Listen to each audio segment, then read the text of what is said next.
விடியா திமுக ஆட்சியில் கலர் போதை மாத்திரைகள் விற்பனை செய்யப்படுகிறது என்று முன்னாள் அமைச்சர் செல்லூர் ராஜு குற்றம் சாட்டியுள்ளார்.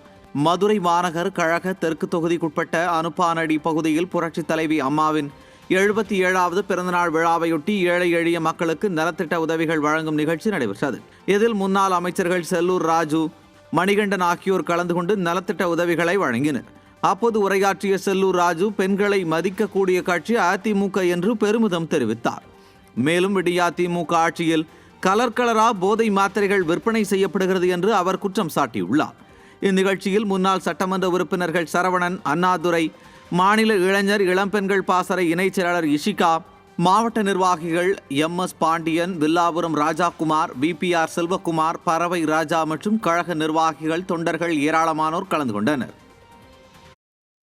மக்களை தேடி மருத்துவம் சொல்லி ஒரு திட்டத்தை அறிவிச்சு ஆட்சியில இன்னைக்கு என்ன நடக்குது? ஆஸ்பத்திரியிலே மாத்திரை கிடைக்கல, ஆஸ்பத்திரியிலே ஊசி இல்ல, இருக்காமா ஊசி இருக்காமா, வெளியே எழுதி கொடுத்து விடுறாங்க. ஆஸ்பத்திரியில டாக்டர் இல்ல, நர்ஸ் பற்றாக்குறை இல்ல, எங்க மக்களை தேடி மருத்துவம்?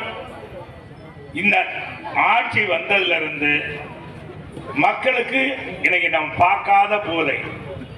பிள்ளைகளை படிக்கணும்னு அம்மா நினைச்சாங்க, அதுக்காக பள்ளி உபகரணங்கள் நம்ம நினைச்சு பார்த்தோமா? Crayons, colour pencil. இப்ப 1வது படிக்குதுன்னா அந்த பிள்ளைக்கு கிரையான்ஸ், வரைபடம், ஜாமெண்ட்ரி பாக்ஸ், அட்லஸ் எல்லாமே கொடுத்தாங்க. எந்த வீட்லயும் நம்ம கூட நினைச்சு பார்க்கல, அதையெல்லாம் அம்மா கொடுத்தாங்க.